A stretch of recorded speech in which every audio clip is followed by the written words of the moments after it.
你知道吗？这世上最残酷的因果，其实不是母子分离，而是你明明用尽了全身的力气去爱，把心都掏给了他，最后这份爱却成了孩子最想逃离的枷锁。荧幕前的你，是不是也正经历着这样的痛苦？你每天为他操碎了心，牵挂着他每一顿饭的温度，担心着他每一件衣服的厚薄，甚至连他每一个闪躲的眼神都能让你在深夜里辗转难眠。你总觉得只要自己抓得够紧，孩子就能少走一点弯路，就能活成你期待中那个安稳的样子。可是你有没有想过，为什么事与愿违，孩子越长越大，他的心却离你越来越远？你们明明住在同一个屋檐下，却像是隔着千山万水。他对你的关心感到不耐烦，他用沉默，用发脾气，甚至用摔门来回应你。这时候的你心痛如绞，你红着眼眶问苍天，我到底做错了什么？我把命都给了他，为什么换来的却是无言的对抗？很多人都说母子连心，这是我们这一生最深的福报。但是今天我想用佛法的智慧轻轻地敲醒你。佛家告诉我们，母子一场其实是生生世世的因缘债务。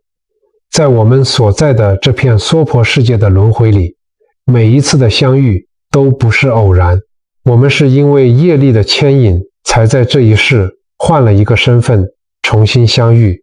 佛经里有一句非常震撼人心的话，叫做爱不重，不生娑婆，念不依，不生净土。何谓娑婆？这两个字指的就是我们现在生活的这个充满遗憾与痛苦的世界。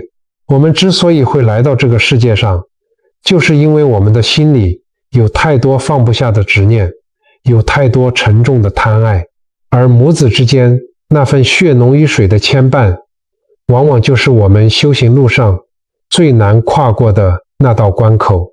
你以为你给的是纯粹的爱，但在无形之中，那份爱里掺杂了太多的恐惧、控制和不甘心。这份沉重的爱，在佛法看来，其实就是一种执念。当你把孩子当成你生命的延续，当成你这个世界上唯一的依靠时，你已经在不知不觉中把无形的绳索套在了他的脖子上。就如同握在手里的沙，你抓得越紧，流失得越快。这是一场错位的因果，你付出的越多，执着的越深，这个业力的网就收得越紧。孩子在网里喘不过气，他本能的想要挣脱，而你因为他的挣脱感到被背叛、被伤害，于是你抓得更紧，这就形成了一个互相折磨的死循环。佛经里有一部极为深刻的经典，明确地揭示了父母与子女之间的缘分真相。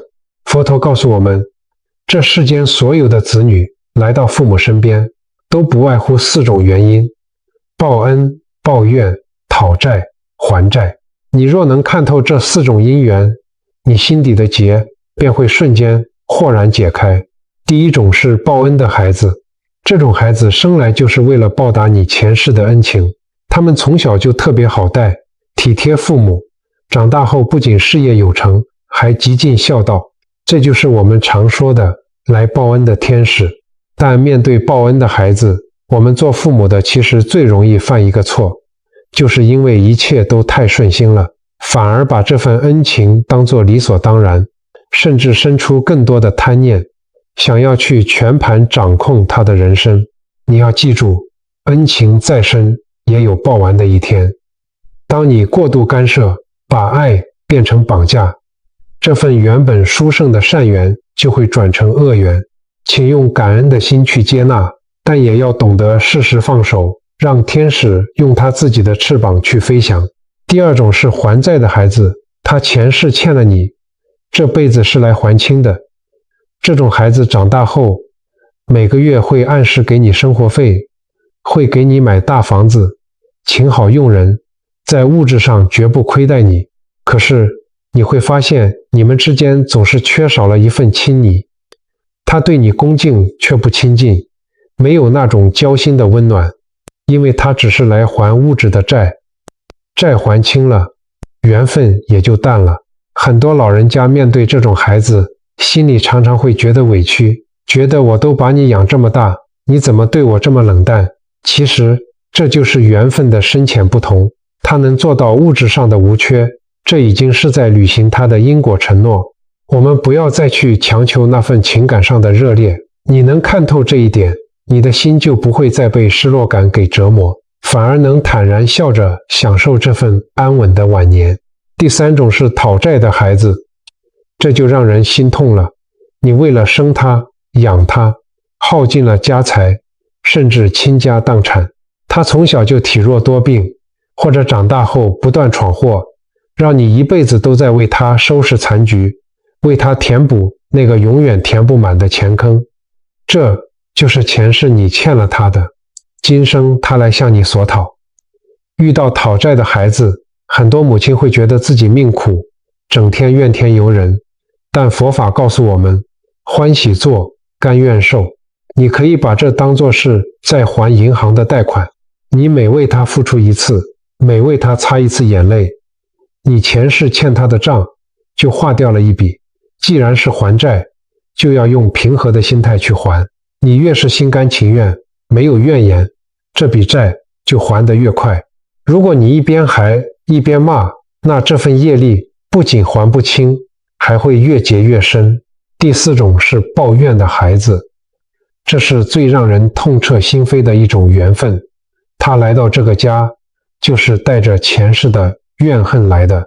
他处处与你作对，无论你怎么掏心掏肺，他都视若无睹，甚至用最尖锐的言语刺伤你，用最叛逆的行为践踏你的尊严，最后让你伤心欲绝。这是一场最艰难的修行。面对抱怨的孩子，你的本能反应可能是愤怒，是反击，甚至想要和他断绝关系。但请你静下心来想一想，他为什么会有这么大的怨气？因为在过去的某个时空里，你曾经也让他承受过同样的痛苦。要化解这种最深的恶缘，唯一的解药就是无条件的慈悲。当他对你发脾气时，你用平静去包容；当他刺伤你时，你用祝福去回应。只要你不接下他怨恨的这把刀，这场恩怨的火终究会有熄灭的一天。当你不再用对立与所求的心去看待这四种缘分，你会发现，每一个来到你身边的孩子，其实都是来度化你的菩萨。他们用不同的方式逼着你放下执念，最终走向灵魂的清净与解脱。各位母亲，当你了解了这四种因缘，你还要继续问为什么吗？不要再去问为什么我的孩子不如别人，为什么我的付出得不到回报？因为你们的这套剧本早在前世就已经写好。我们今生能做的，不是去强行篡改这个剧本，而是用佛法的智慧去化解这份恩怨。无论他是来讨债还是抱怨，只要你开始学会精神的布施，停止抱怨，停止索取，这份恶缘就会在你的慈悲中慢慢被融化。亲爱的朋友，请不要过度自责，这不是你的错，这是世间凡夫俗子都会陷入的迷障。但是今天既然你听到了这里，这就是你解脱的契机。在你们母子缘分走到尽头之前，如果你能看透这层底层逻辑，如果你能学会接下来我要告诉你的3次顶级的精神布施，这不仅能圆满你和孩子这一世的因缘，更能让你在缘起缘灭的那一刻，真正获得内心的清净和解脱。我们要讲的第一个故事，要从很久以前，一位叫做林婉的苦命母亲开始说起。她也曾和你一样，在爱与痛的边缘挣扎，直到她遇见了一位深山里的禅师，问了她一个直击灵魂的问题。在那个风雨飘摇的年代，林婉早年丧夫，她咬着牙，独自一人把儿子拉扯长大。她是个极其要强的女人，把儿子看作自己生命的全部延续，看作这个世界上唯一的依靠。她对儿子的爱细致到令人窒息，细致到每一顿饭的温度，每一件衣服的厚薄，甚至是儿子每一个闪躲的眼神，他都要管。他总觉得只要自己抓得够紧，孩子就能少走弯路。可事与愿违，儿子越长越大，心却离他越来越远。有一天，儿子开口说想要去远方求学，想要去看看外面的世界。林婉一听，感觉天都要塌了，他哭天喊地，对着儿子吼着：我为了你付出了所有，我这辈子都搭在你身上了，你怎么能这么没良心，丢下我一个人？最后儿子妥协了，他留了下来。可是从那天起，他整个人变得像一尊木偶，眼里再也没有了光。母子俩虽然同住一个屋檐下，却像是隔着千山万水，没有人愿意多说一句话。林婉心痛如绞，她跋山涉水去求见一位住在深山古刹里的无尘禅师。她跪在禅师面前，泪流满面地问：师父，我到底做错了什么？我把命都给了他，为什么他还是不快乐？禅师静静地看着他，只问了一句话：林婉，你给的究竟是爱还是债？禅师叹了口气说：世间的因缘就像指缝间的沙，你握得越紧，流失得越快。你想留住这份缘，不是要去束缚它，而是要滋养它。禅师告诉林婉，在母子缘尽之前，若能完成3次精神布施，便能化解所有的苦厄。这第一课叫做雨夜的布施。各位妈妈，我们回头看看现实生活中的自己，多少母亲在和孩子沟通的时候，嘴里吐出来的不是关怀，而是带血的刀子。我们最常挂在嘴边的一句话就是我这都是为了你好。可是佛家讲雨夜清净才是真正的慈悲。什么是雨夜不清净？当孩子想看一本课外书，你脱口而出：看这些没用的做什么？还不快去看课本。当孩子累了偶尔发呆，你马上眉头一皱：你怎么这么懒散？别人都考第1名了，你怎么不努力？你以为这是教导，是关心，但你知道吗？这些言语本质上都在给孩子的心灵喂毒药。真正的言语布施是学会闭上嘴，打开耳，是去听听孩子心里到底在想什么，而不是把你自己的意志强加在他们身上。林婉听了禅师的话，回到家，开始反思自己的言行。她尝试着和儿子坐下来，不再说那些充满控制和索取的说教。她看着满脸疲惫的儿子，轻声地问了一句：孩子，你累吗？就这么短短的4个字。那一天，沉默了许久的儿子第一次在母亲面前流下了眼泪。那一刻，林婉才彻底明白，原来最好的沟通从来都不是说服，而是看见。你用信任去浇灌，孩子才能开出自信的花。佛说，众生皆有佛性，孩子也是一个独立的生命个体，他们带着自己的业力来到这个世上，也有他们自己该去修的因缘。作为母亲，你可以提供温暖的土壤，却不能决定花开的方向。在言语布施里，最难跨越的一步，就是学会放下那个我字。从今天起，不要再说我为了你如何如何，因为当你强调你的付出的时候，你就已经在心里种下了索取的因。当你能平和地看待孩子的每一个选择，不再用言语去打压、去嘲讽，这份因缘就会开始由苦转甜。这不仅仅是在救你的孩子，更是在净化你自己的语业，让你从控制的执念当中真正解脱出来。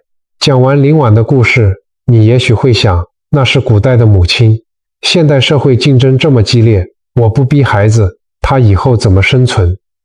我们来看一个真实发生在现代的例子。有一位叫淑芬的单亲妈妈，她在职场上非常拼命，做到了公司的高阶主管。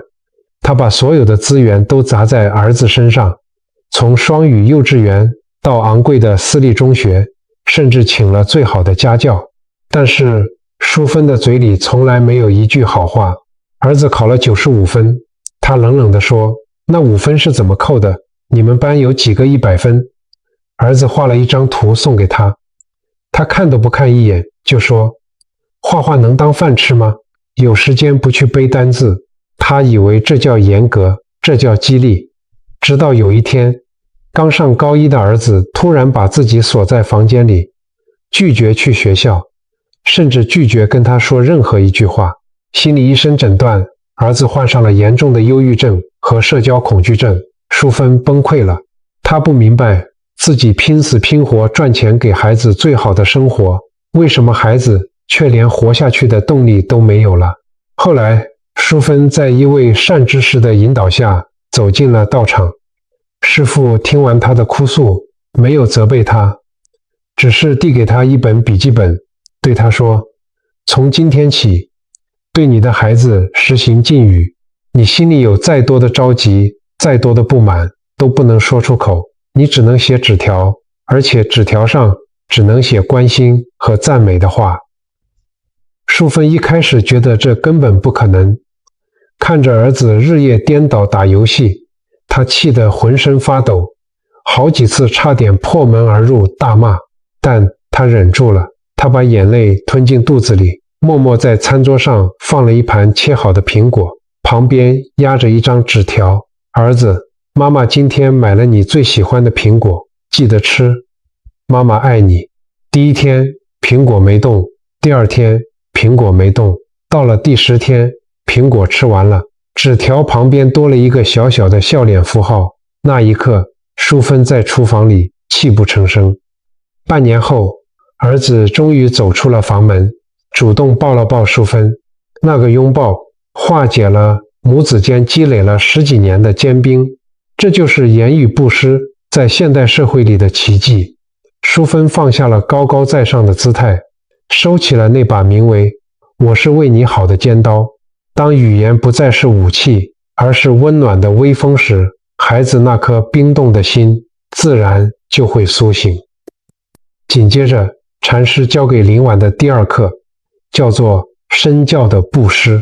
我们身边有很多父母总是要求孩子要优秀，要努力，要善良，可是回头看看他们自己，却活得无比焦虑，甚至有些平庸。佛家常讲身口意3业，也就是我们的行为、言语和思想。你有没有想过，为什么身业总是排在最前面？因为行动的力量永远大于言语。禅师语重心长地告诉林婉，如果你想让孩子成为一束光，你自己必须先成为那束光。林婉听进去了，从那天起，她开始了真正的改变。她不再每天围着儿子打转，不再到处打听他的一举一动。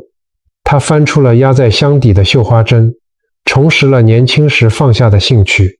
她甚至走出了家门，去慈善团体做志工，去帮助那些比她更困难、更需要关怀的人。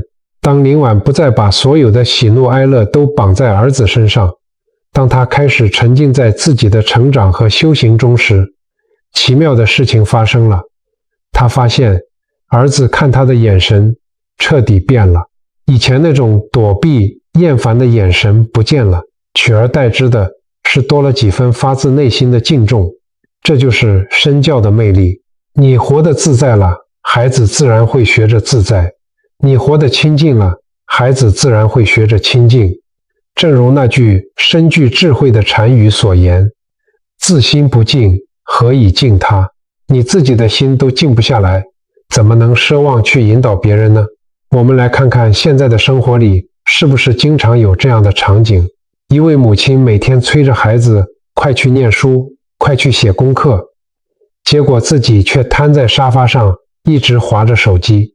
孩子坐在书桌前，看着妈妈的背影，心里充满了怨气。其实，孩子从来都不听你怎么说，他们只会看你怎么做。如果你能为自己活出一份从容，活出一种生命的深度，孩子自然会跟随着你的背影，去寻找属于他自己的人生大道。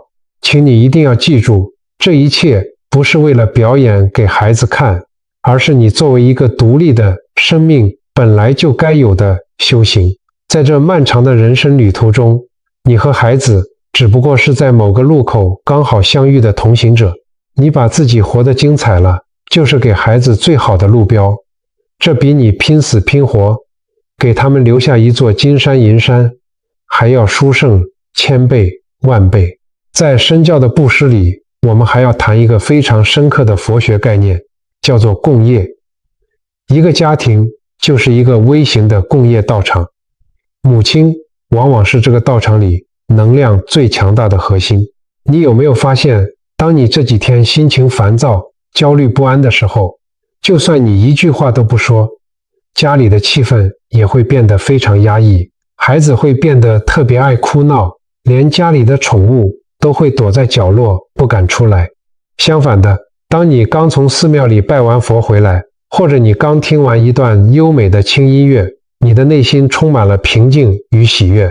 那时候，就算家里乱七八糟，你也只会微微一笑，而你的孩子在那一刻也会显得特别乖巧听话。这就是无形的磁场。佛法说，万物皆有灵，万物皆是频率的共振。当你满脑子都是恐惧、担忧、算计的时候，你散发出来的就是一种低频的浊气。孩子是非常敏感的接收器，他们吸收了这些浊气，怎么可能开朗，怎么可能优秀？所以，最好的身教其实是修炼你自己的能量场。下次当你在家里扫地的时候，不要一边扫一边抱怨，为什么这个家只有我在做家事？为什么你们把地弄得这么脏？请你试着把扫地当成一场修行，每一次挥动扫把，都在心里默念：扫地扫地扫心地，不生烦恼，不生气。当你用一颗清净无染的心去照顾这个家，你走过的每一个角落都会留下祥和的能量。当孩子放学推开家门的那一刻，他感受到的不是一个充满压力的战场，而是一个能让他彻底放松的避风港。这就是身教布施的最高境界，不言之教，无为而治。时间一天天过去，林婉慢慢老了，儿子也成家立业，有了属于自己的生活。当这段母子缘分即将走到尽头的时候，最后也是最难的一次布施来了，这叫做心念的布施。无尘禅师在信中再次点醒林婉，放下对母子缘的执念，去接纳因缘的离散吧。佛说，万法无常，缘起性空。这世间没有任何一种关系是永恒不变的，哪怕是父母与子女，也终有放开彼此双手的那一天。那年冬天，林婉卧在病榻上，她看着守在床边的儿子，心里升起万般的不舍。她怕自己走后，儿子照顾不好自己，她怕儿子遇到困难的时候，身边连个商量的人都没有。可是禅师的信里写着这样一段话：林婉，你最后的慈悲是教会孩子直面无常，你对他的贪爱和牵挂，此时此刻已经成了绑住你们两个人的枷锁。真正的爱是把牵挂化为祝福。你要明白，孩子不是你的，他只是借由你的身体来到了这个世界，他有他自己的路要去走，有他自己的苦要去吃。你就算再怎么不舍，也陪不了他一生。在那个宁静的深夜里，林婉轻轻拉着儿子的手，平静地做最后的告别。这一次，他没有哭闹，没有像一般母亲那样去交代家产或是繁琐的后事，他只是看着儿子的眼睛，轻声地说：孩子，这一世能做你的母亲，我很圆满。以后你要好好的，就像莲花一样，就算在淤泥里，也要活出自己的自信。那一刻，林婉走得很安详，她的嘴角带着淡淡的笑意。她完成了最后的心念的布施，也为自己赢得了真正的解脱。这种布施本质上就是在破除我们的我执。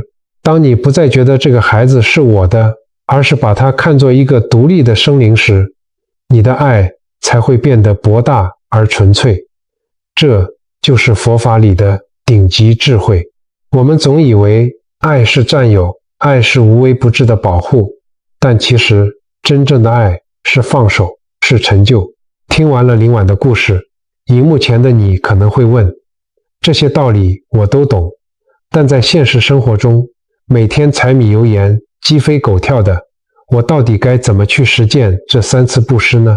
其实一点都不难，你不需要去深山里闭关，也不需要每天敲木鱼，你只需要在日常生活的每一个起心动念处多一点点的觉察。这里我为你准备了3个日常微修行清单，今天看完影片，你立刻就能跟着做。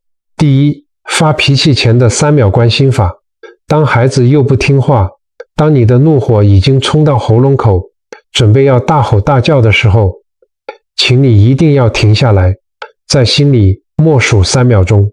在这3秒里，问问自己，我现在要说出口的这句话是布施还是伤害？是为了发泄我自己的情绪，还是真的对他有帮助？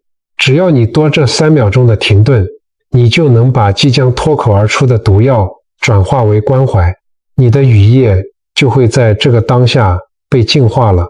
第二，觉得生活枯燥时，去找回你自己。当你觉得每天都在为孩子操劳，生活毫无乐趣的时候，请想一想，你是不是忘了做身教的布施？记得那个深夜吗？你站在门口，看着孩子远去的背影，那一刻，你觉得心被挖空了。你以为你是失去了孩子，但其实不是的。你真正弄丢的是那个除了母亲这个身份以外的自己。现在是时候把那个自己找回来了。去报名一堂你一直想上的课，去见见老朋友，去种一盆花。当你的注意力回到自己身上，当你活得闪闪发光的时候，孩子自然会看到你的改变。第三，夜不能寐时的转念祝福。我知道做母亲的总有在深夜里担心孩子前途，担心他吃苦而睡不着的时候。这时候，请你转动一下你的念头，把那份焦虑的担心化作最亲近的祝福。要在心里默默地告诉自己，每个人都有自己的因果，我替不了他，他也替不了我。母子一场，就像是2颗星辰，在浩瀚的宇宙中交汇了片刻，那一刻的光芒已经足够照亮彼此未来的路。但在交汇结束之后，我们各自都还要奔向各自的星海。在那短短的几十年里，你给过他温柔的眼神，给过他坚定的支持，这就已经足够了。不要去计较他到底听不听话，不要去奢求他未来一定要给你养老送终，因为在那一场姻缘里，你得到的其实已经足够多了。布施的最高境界叫做施者、受者、施物，3轮体空。当你真正能做到无所求地去爱，那份爱才会产生翻江倒海的力量。孩子会感应到这种力量，他们会变得勇敢，变得独立，变得真正懂得感恩，因为他们感受到的不再是沉重的债务，而是轻盈的自由。讲到这里，我知道荧幕前有很多母亲，此刻正流着眼泪。你的心里除了对孩子的爱，可能还升起了深深的内疚和懊悔。你在回忆过去的岁月里，你曾经对孩子说过的狠话，你曾经失控打过他的巴掌，你曾经因为自己的无知给孩子造成的心理创伤，你开始在心里疯狂地责怪自己，我真是一个失败的母亲，我毁了我的孩子。亲爱的朋友，请你现在立刻停止这种自我伤害的念头。佛家讲忏悔，忏悔的真正意义是看清过错，然后放下它，走向清净，而不是让你把过错变成一块大石头，永远压在自己的心上。我要在这里给你一个最温暖的拥抱，并且告诉你一个残酷但真实的道理：我们每一个人都是在伤痕累累中才学会如何去爱的。你也要明白，在你成为母亲之前，你也只是一个渴望被爱、充满恐惧的女孩。你在用你当时所能拥有的全部认知、全部的资源，甚至模仿着你父母对待你的方式，笨拙地爱着你的孩子，你已经尽力了，真的，你已经尽了你当时最大的努力了。佛法讲大慈大悲，这份慈悲不仅仅是给众生的，更是要给自己的。原谅那个曾经情绪失控的自己吧，原谅那个曾经因为焦虑而口出恶言的自己吧。当你真正学会宽恕自己，把你指责自己的那根手指放下来的时候，你内心深处的那个结才会真正解开。一个内心充满自责和愧疚的母亲是无法给予孩子轻松的爱的，因为愧疚本身也是一种沉重的业力。从今天起，对着镜子里的自己说一句：过去的我虽然不完美，但我依然感谢你一路的坚持。现在的我愿意用觉知和智慧重新开始。当你放下了对自己的批判，你也就放下了对孩子的批判，你的爱就会从过去的泥沼中拔起，开出一朵清净的白莲花。这世间的母子情，说到底就是一场关于舍得的修行。舍得那份控制欲，你得到的是孩子的敬重；舍得那份依赖感，你得到的是内心的安宁；舍得那份不甘心，你得到的是生命的圆满。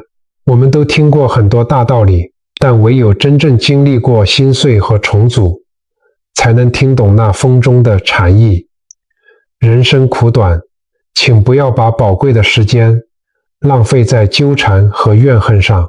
趁着缘分还没尽，趁着我们还能互相对视，请多给一点言语的滋养，多做一点身教的引领，多存一点心念的祝福。你会发现，当你不再试图改变孩子的时候，孩子反而变得越来越好。当你不再执着于这段关系的时候，你们的心反而变得越来越近。这就是因果最玄妙的地方。愿每一个做母亲的人都能从这份执念中走出来，像云朵掠过山峰，虽然有过交集，但从不曾带走什么。愿每一个做孩子的人都能感受到那份清净的母爱，像阳光洒在草地上，虽然无声无息，却给了生命最坚实的力量。我们在这个娑婆世界里，互为师徒，互为道友，母子的缘分不过是我们修行路上一场最美的邂逅。在那缘分的终点，希望我们都能像林婉一样坦然地挥手告别，不留一丝遗憾，不带一丝挂碍。如果你能读懂这些，那么恭喜你，你已经在心里种下了最殊胜的善因。接下来的日子里，请带着这份禅意去好好生活吧，去听听花开的声音，去看看流水的去向。你会发现，原来生命可以如此辽阔，母子之情可以如此深沉而又自由。别等到晚了才去后悔，别等到缘尽了才想去弥补。就从现在开始，去完成那3次顶级的精神布施吧，为了孩子，更是为了你自己。最后，我想问问你，在这一场母子姻缘里，你种下的是执念的债务，还是清净的善缘？答案就在你的每一个眼神里，每一句温和的话语里，每一个自在的转念间。今天，我想邀请荧幕前的你，在底下的留言区为你的孩子或是为你的母亲留下一句善言，或者写下一段祈福。你可以写下愿我的孩子一生清净自在，也可以写愿我放下执念，找回自己。让我们把这份祝福的力量汇聚起来，在这里形成一个充满慈悲与爱意的正向磁场。当你敲下键盘，写下祝福的那一刻，你的心量就打开了，你的善缘也就跟着结下了。愿世间所有的母子都能在这场姻缘里活得通透，爱得自在，圆满无憾。我们下期影片再会。